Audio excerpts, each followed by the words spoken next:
recording. There he is, our Craig. Lovely Craig, who is a robot. Lovely All robot right, Craig. Lovely robot Craig. Hello, gentlemen. Hello, how are we doing?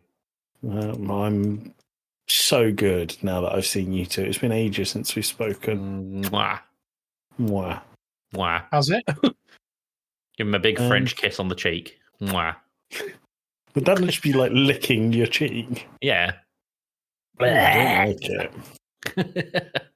That's what they do in France. Is it? Yeah. Well, they don't. They kiss the cheeks. cultured. That's how the subway ticket conductor greeted me. Tickets, please. Oh. Do I need to play the old jingle from Two Blokes? Do you still have the old jingle from Two Blokes? Absolutely. It's a relic. I do not. Yeah, but like have many it. relics, it's lost and in the British Museum. Yeah, we're not giving it back. It's ours now. It's ours now. Yeah. That's our trend shagging theme. Yeah. Good. Good. I didn't get a question ready. Balls. What do you mean you didn't get a question ready? You're on the wrong show if you're thinking about that, Tim. No. You know the question at the start of the main bit. Yeah. Let me start to get the juices flowing. Yeah. God, it's been so long since I've recorded a mainline episode that I can't even remember how they work. This is exactly what I just said. So to give the audience a bit of a peek behind the curtain, we just recorded our first episode for November just now. And it's been that long since we've done mainline. I forget how they work. Yeah, I don't know. I mean, I still don't know, and we're here. All right. Well, let's work it out. This episode contains spoilers ? For Balatro. God, this game's going to be so spoiled by the end of it. Yeah, it's unreal. Honestly, the depth of the story. The lore. We're going to spend hours talking about it, guys, so strap in. Strap on.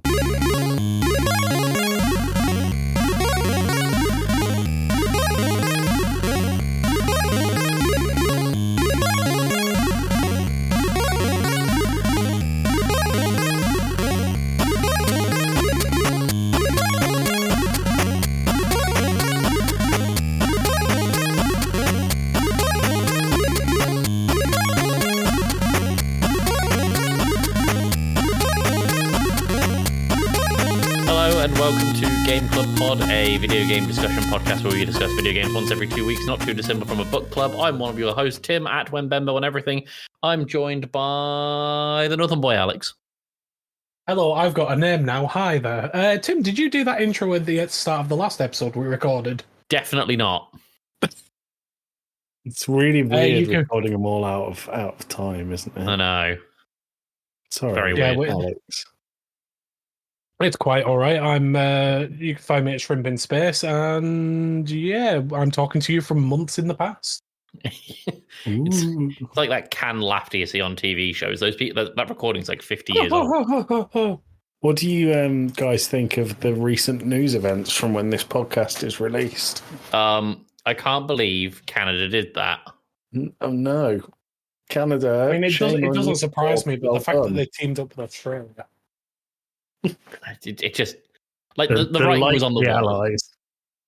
No, but joke aside, this episode comes out in like 2 weeks. So,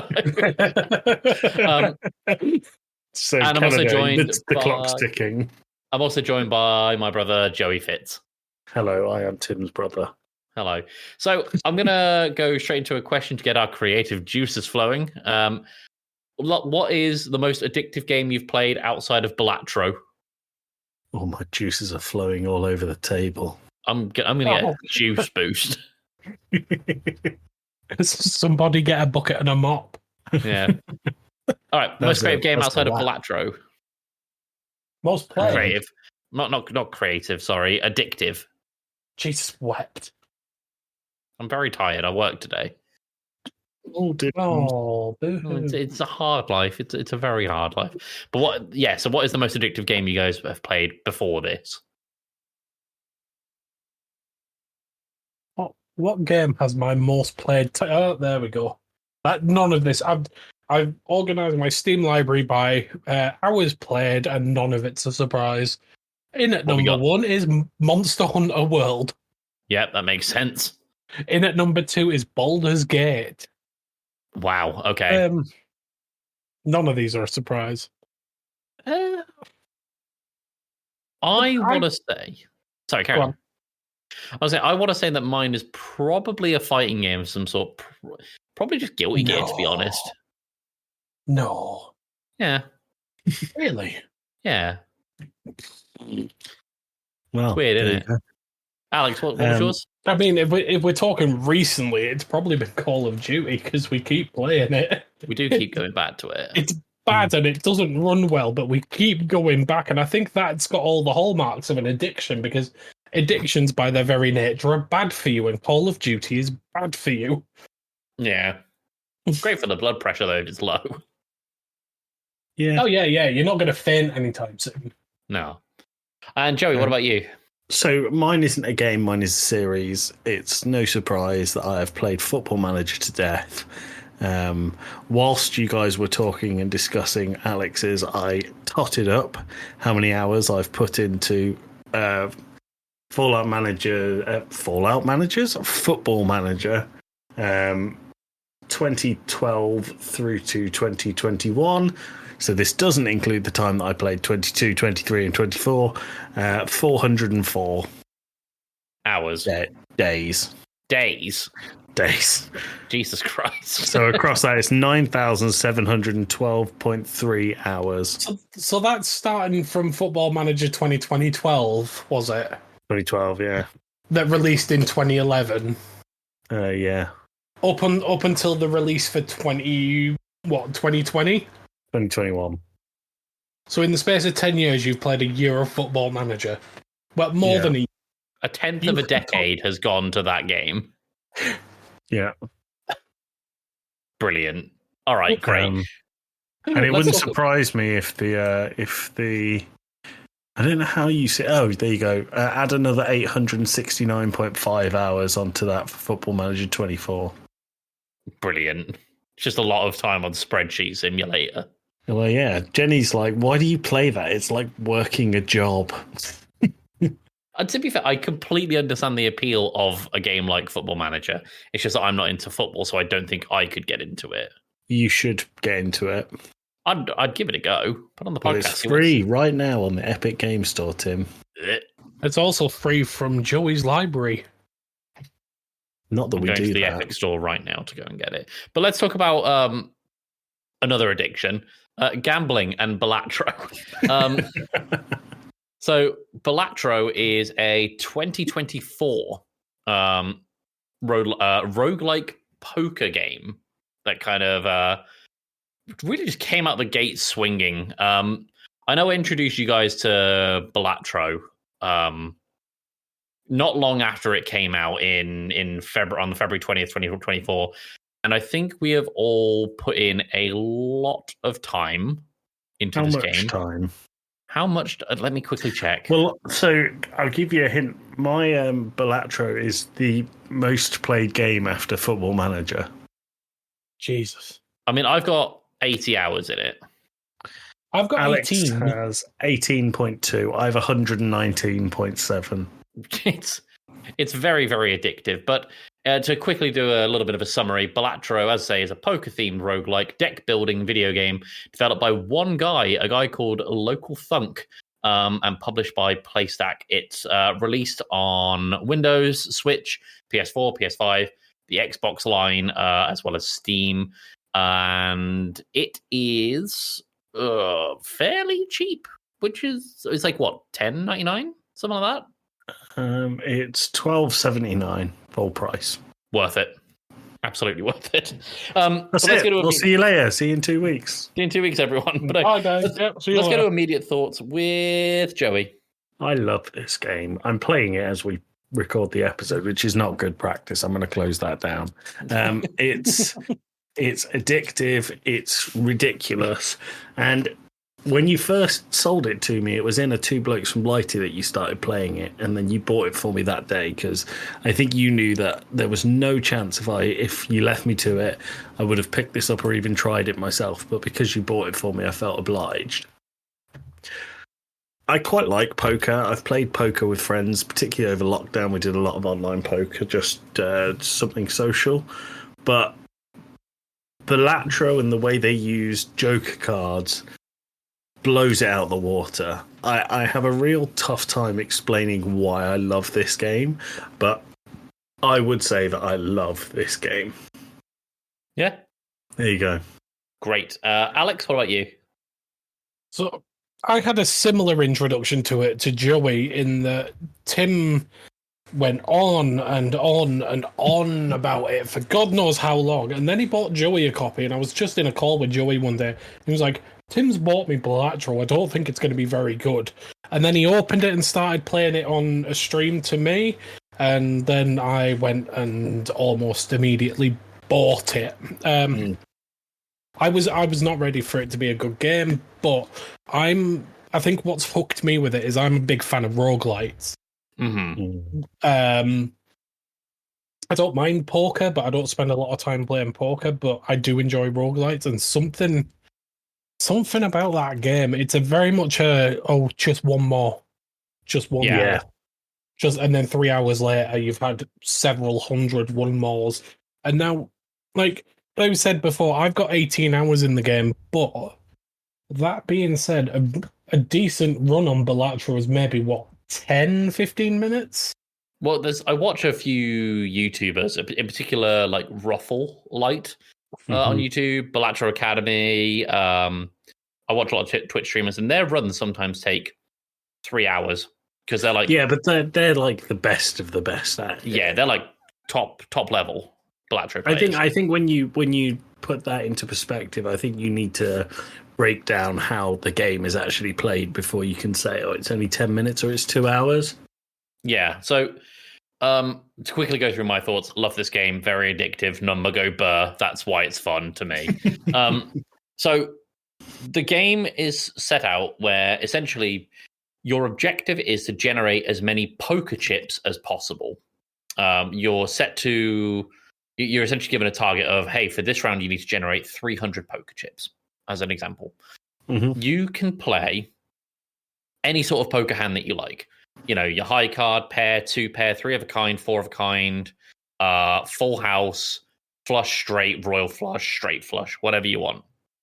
And as long as you are able to generate those chips, you're able to proceed to shops where you can buy things to modify your run, or modify your deck, or modify cards in your deck.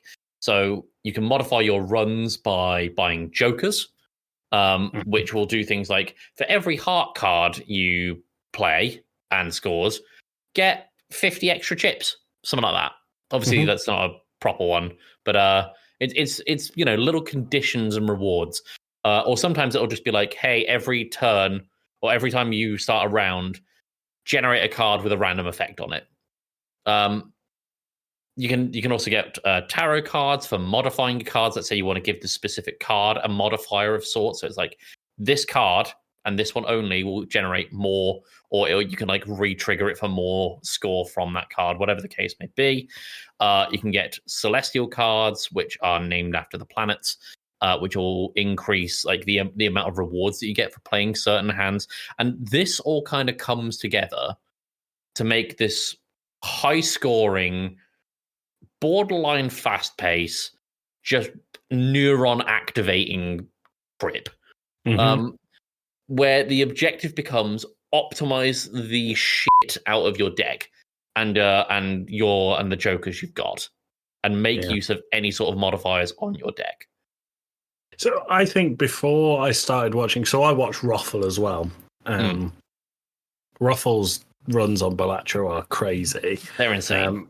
But the way that he does it, and he's managing to get to these really, really high levels, or antes, as they're called in the game, is through what he calls deck fixing. So he will build a whole deck of cards that is just the King of Hearts, they have seals, some of the cards, and a red seal means that it scores twice. So he'll have a whole deck of cards, just just King of Hearts with a red seal on, and that means he can do what is a made-up hand in poker called a flush 5. Yeah. And that's all the same card, all the same suit, 5 of them.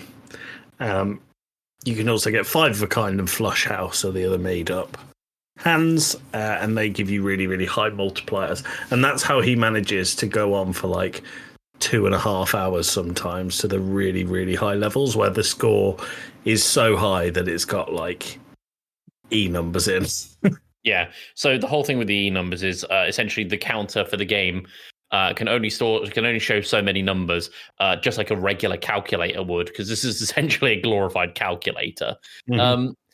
But when the numbers start getting too big, it has to represent them with E numbers, which is E and then followed by like a 1 and a 7. So it's whatever your number is plus 17 zeros at the end of it. Yeah.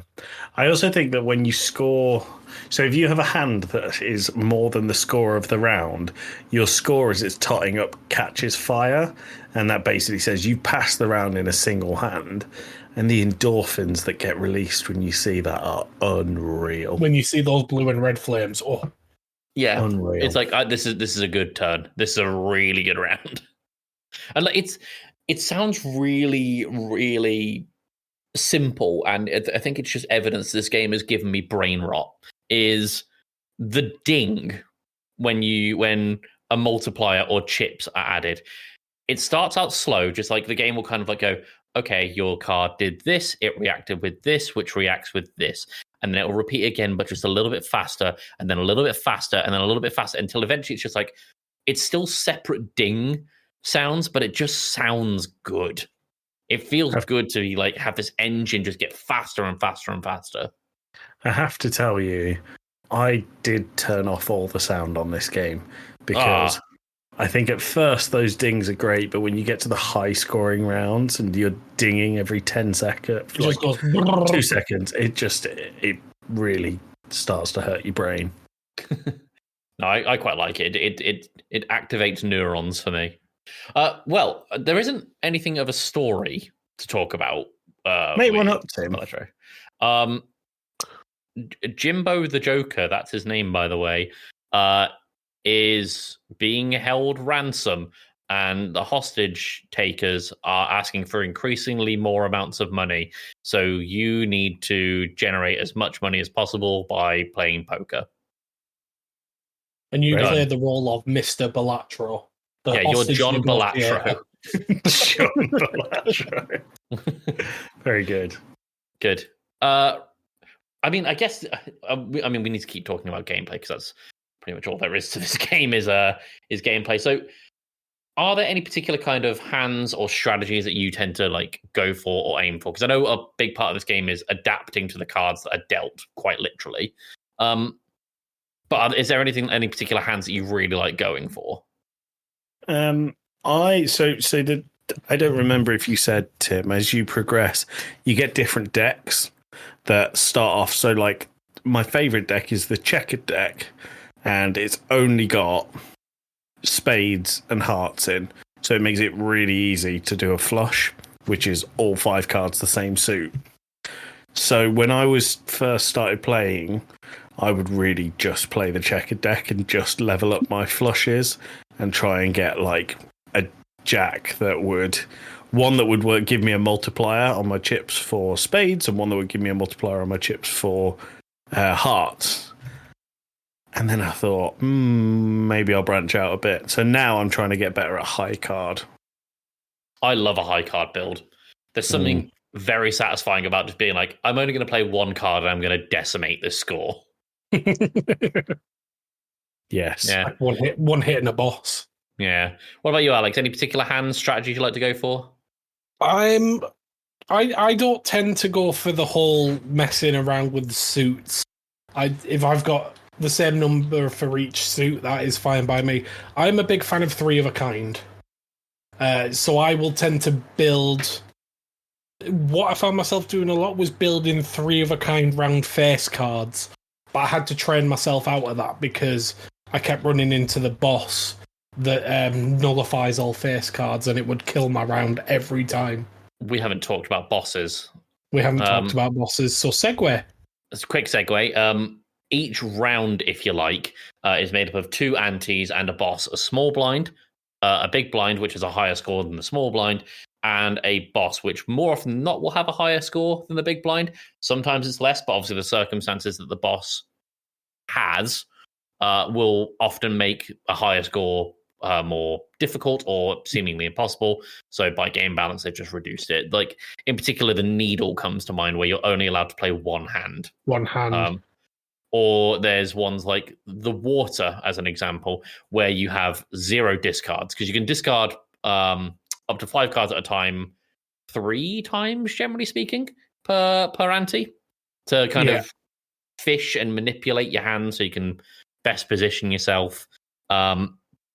Sometimes boss will just take that away.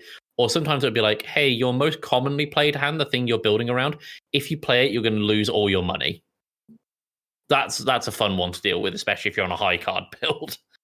Yeah, but I think if you've got to the point where your high card is that good, it doesn't matter if you lose all your money. It's kind of arbitrary. And then there's some as well where you can only play one type of hand, or you can only play each hand once.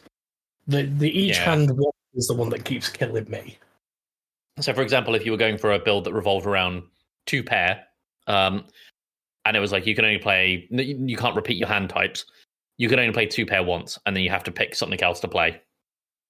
Which is probably going to be a much lower level. Because you've been speccing into 2 pair. I mean, the other thing that I'm a really big fan of, the particular kind of build, is what's referred to as the Baron Mime build. The Baron is a joker rather, that it gives your entire score a multiplier of 1.5 for every single king that you hold in your hand. So, like Joey mentioned earlier, there's that player Roffle who will essentially have a king, or like a whole hand of kings. Every single one of those kings gets to add 1.5 times to the score for each king that's in their hand, if that makes sense. Mm-hmm. But then if you have a card called the Mime, you get to trigger that all over again. And then if you've got the Red Seal, you get to trigger it all over again. And if you turn those cards into Steel, which is a version of the king that you can modify the king into, it gets another 1.5 times per Steel card. So it just stacks and stacks and stacks, and it just becomes about working out how you can best position your cards and your jokers to optimize your score.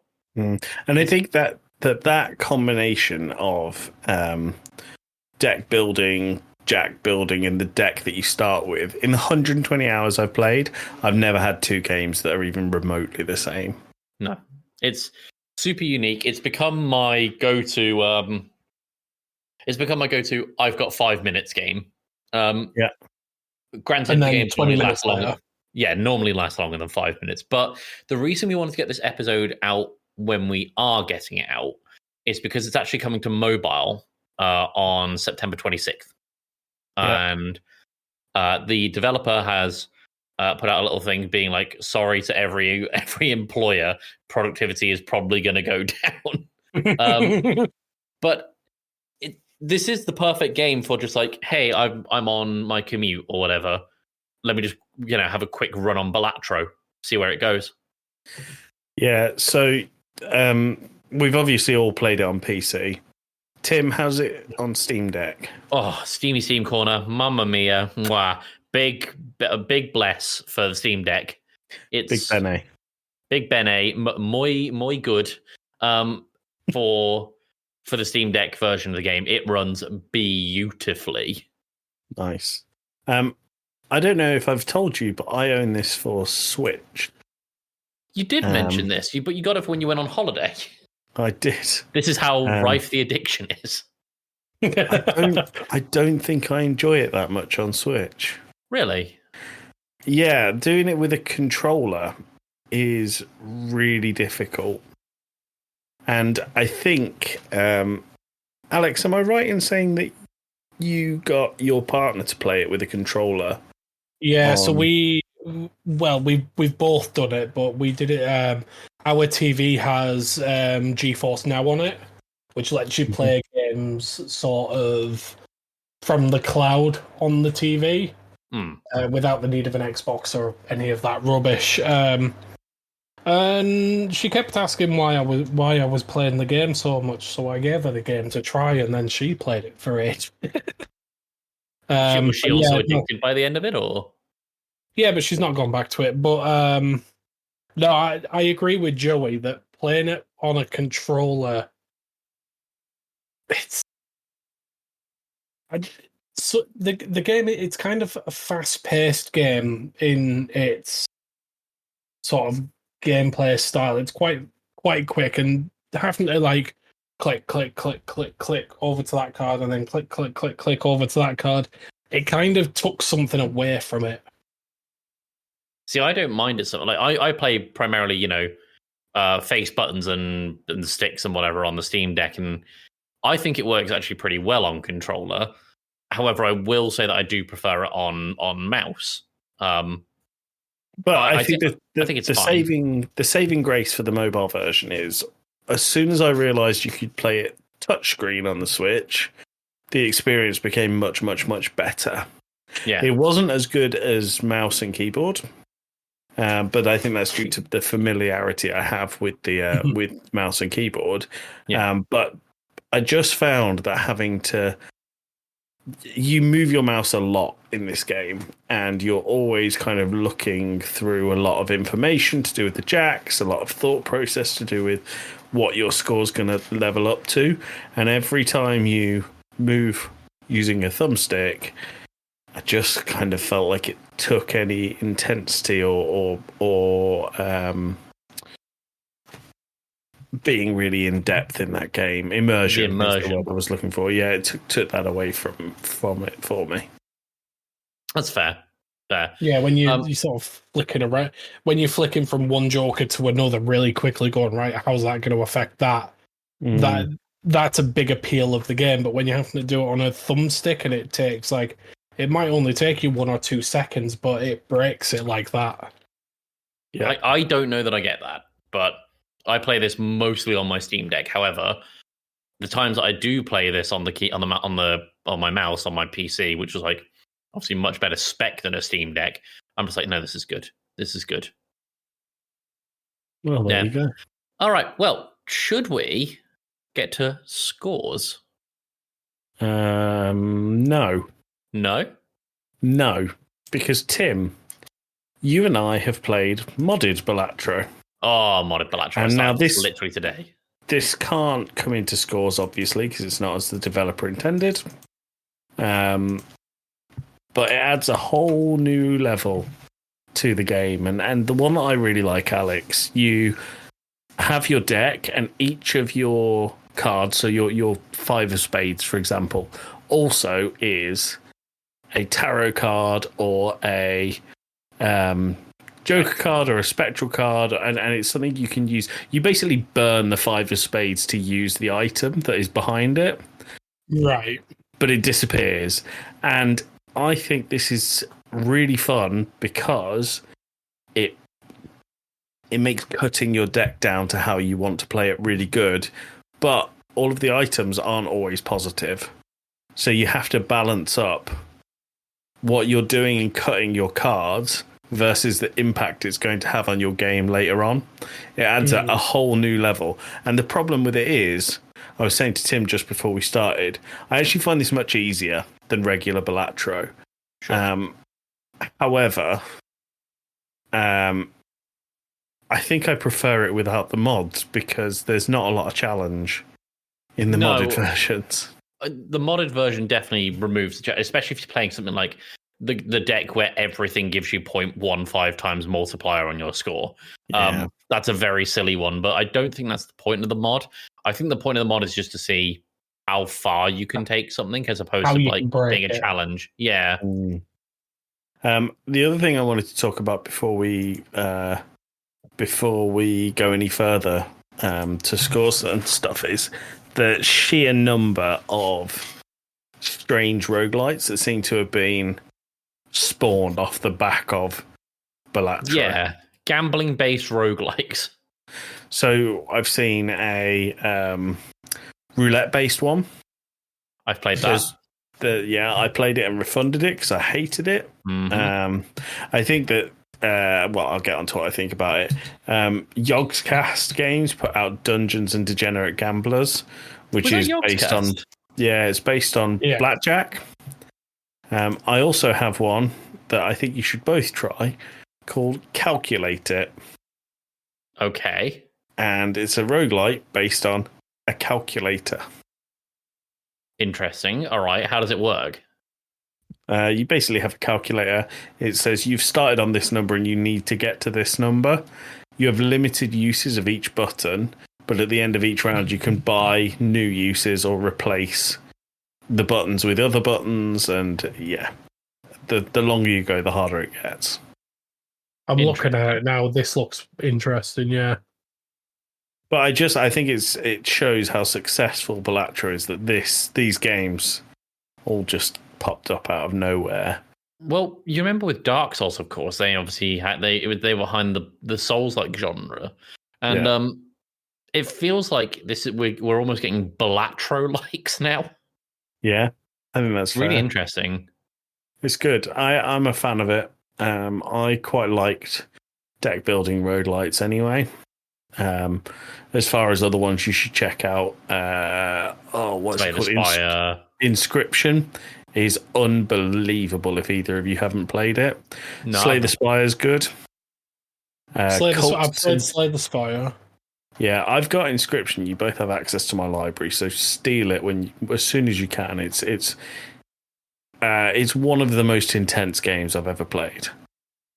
But I think that Balatro has carved its place so nicely into the deck building genre.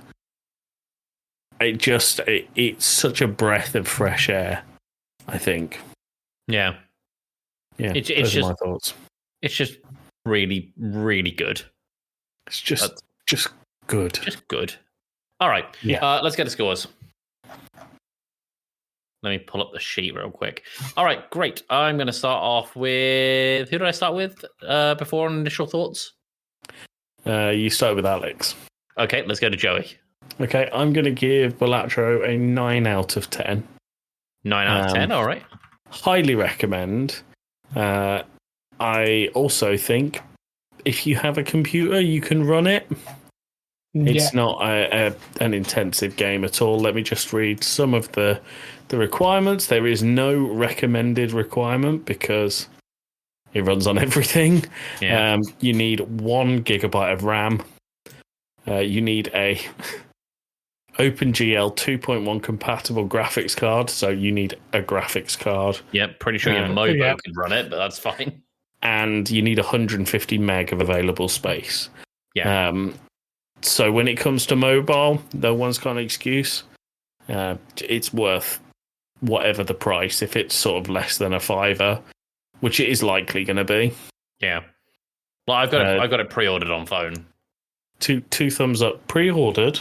Yeah, on Google Play Store you can pre-order. I had no idea. Isn't that fun? Right. 2 Alex. thumbs up.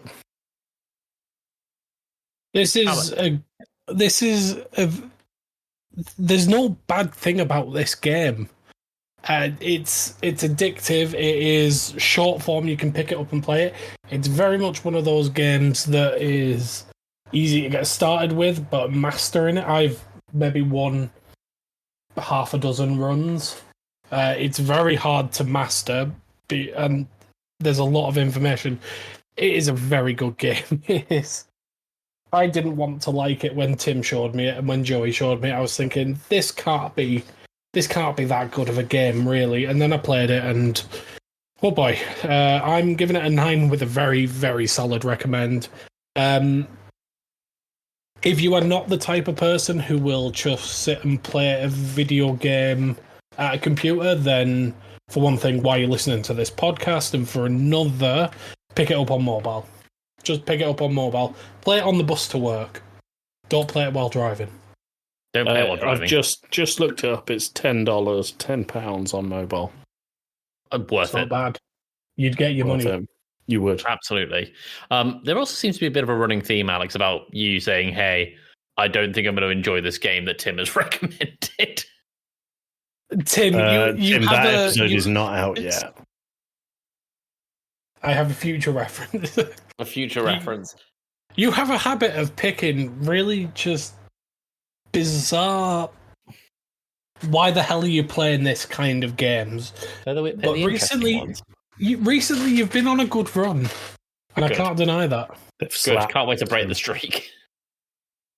Great. Well, of course, I'm going to be recommended it. I have recommended it to these guys, and obviously it's resulted in this 9 out of 10.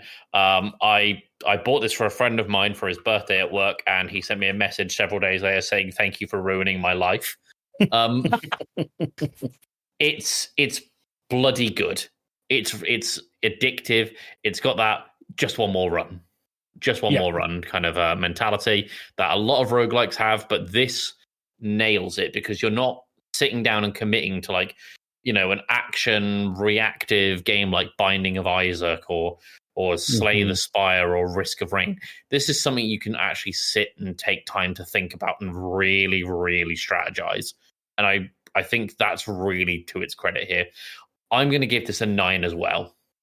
The only reason I don't give it a 10 is because sometimes, and this isn't the game's fault, this is my fault, I get a little bit bored of just trying oh no, I've failed that run, but I need to do this thing in order to unlock this other thing. And I'm getting a bit bored of trying it because I have the majority of the things unlocked, but there's just a few things I haven't unlocked. And I'm just getting a little bit bored of trying at points. But that's not to the game's detriment. That's mine. But I just wish there was I don't know. I wish something could be done about it. I wish for something. But that obviously gives an average score of a 9 out of 10. Which makes it our second highest scoring game of the year so far. What's number 1, Alex? Number 1 is obviously Helldivers 2. Who was on that review, Alex? That might have been the 3 of us. That was before you were official. Yeah. Now we're that was something official. I'll say it in the post. All right, great. Well, join us in 2 weeks' time where Joey, Alex, and Slade are going to be tropesing across what seems to be just London in Fallout London. Oh, bloody hell. Bloody hell. Yeah, Slade's taking us on a tour. Slade's taking us on a tour of London. Yeah. There's no nuke, it's just how it is. Yeah. All right, well, place. Join us in 2 weeks, everyone, or join us in the post-amble. See you later. Woo-hoo. Bye. Bye.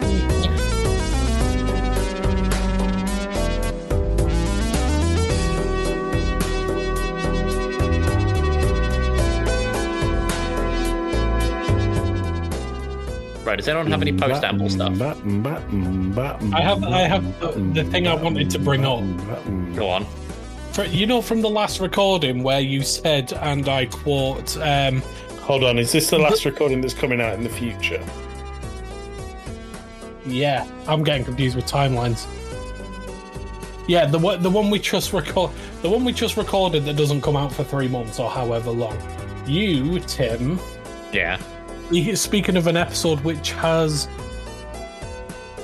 Yeah, the next episode where you said, "Oh, this is our first episode with a guest." Tim, I've been a guest 1,000 times. But now you're a permanent host. You've been promoted. That doesn't mean you've never had guests. I didn't say it was the first guest. This is the first guest in a while. Well, my point still stands. It's also not Alex's first as a permanent host. There you go. This ain't my first rodeo. Wasn't your first ever one Gollum?